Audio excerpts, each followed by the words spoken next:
Bonjour, je m'appelle Lana. Je suis en ASSP en bac pro. Et bonjour, donc du coup moi je m'appelle Sadio, j'ai 17 ans et je suis en terminale STMG. Et aujourd'hui, Lana et moi, on a des questions à vous poser par rapport à la chicha, mais avant ça on voudrait savoir si vous voudrez bien vous présenter. Bien sûr. Donc moi, je suis le docteur Jean-Baptiste Méric. Je suis cancérologue et actuellement, mon travail principal, c'est à l'Institut national du cancer de diriger un pôle qui s'appelle le pôle santé publique et soins. Donc c'est un pôle dans lequel mes équipes vont s'occuper à la fois d'aider à organiser les soins des patients atteints de cancer, mais aussi et surtout de travailler sur la prévention des cancers et donc les facteurs de risque de cancer, dont le tabac, qui est le premier facteur de risque, puisque c'est un cancer sur cinq qui est dû au tabac. Donc du coup déjà on voulait savoir si la chicha elle était plus dangereuse que la cigarette. Moins Moins dangereuse. dangereuse, pardon.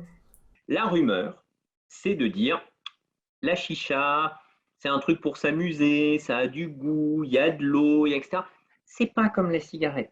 Ah si, c'est exactement comme la cigarette, ça va avoir le même type de danger, ça va faire inhaler les mêmes polluants extrêmement dangereux pour notre organisme, et donc ça va créer un risque pour la santé, un risque notamment de cancer. Mais en quoi elle est moins dangereuse si la chicha elle est faite à base d'eau en vrai? Alors la chicha, elle n'est pas faite à base d'eau, elle est faite à base de tabac. Et ce tabac, effectivement, la fumée passe dans l'eau. Alors qu'est-ce qui se passe quand la fumée passe dans l'eau? Quand la fumée passe dans l'eau, on dit, ah bah oui, il y a des choses qui vont être retenues. Alors effectivement, il y a des choses qui vont être retenues dans l'eau, mais c'est surtout les gros morceaux, en fait.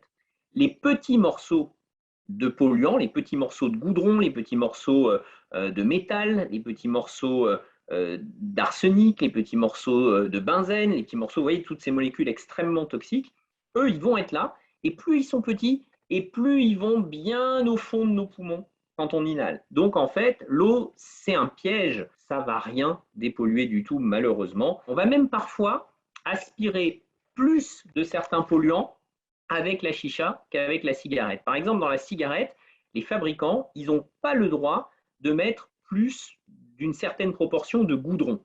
Quand on dit goudron, c'est le même genre de goudron que ce qu'on met sur la route. Eh ben, ces goudrons, on peut en avoir entre 8 et 10 fois plus dans la chicha. Ce qui veut dire qu'une soirée avec des copains là, à faire tourner et à se dire, ah ben voilà, on a passé une bonne soirée autour de la chicha, c'est l'équivalent de un à 2 paquets de clopes entiers. Je suis choquée. C'est compliqué. Je suis choquée.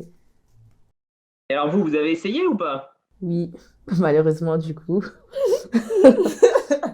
Ça ne m'étonne pas que vous ayez essayé. Pourquoi ça ne m'étonne pas que vous ayez essayé? Parce que on a des études qui ont été faites et qui montrent que quand on prend des jeunes de 18 ans, il y en a déjà 70% qui ont essayé au moins une fois la chicha.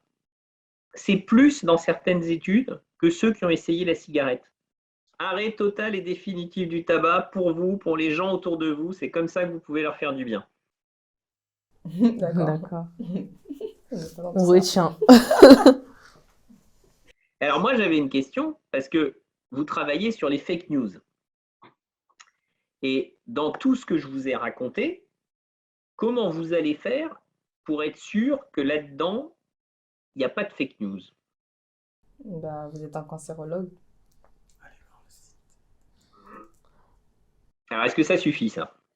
Vous êtes quand même assez renseigné. Mais peut-être il a dit n'importe quoi.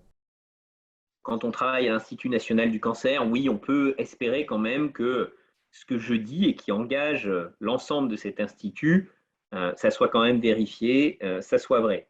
Mais il y a beaucoup de gens qui sont payés par l'industrie du tabac pour raconter n'importe quoi, même parfois des médecins. Les fabricants de tabac, ils gagnent autant d'argent, voire plus d'argent que certains pays au cours d'une année. Donc vous imaginez bien qu'avec cet argent, ils ne font pas que des choses tout à fait correctes et ils vont aussi pouvoir aider certains circuits illégaux, ils vont pouvoir payer des gens pour dire du bien du tabac ou pour dire du mal des gens qui luttent contre le tabac.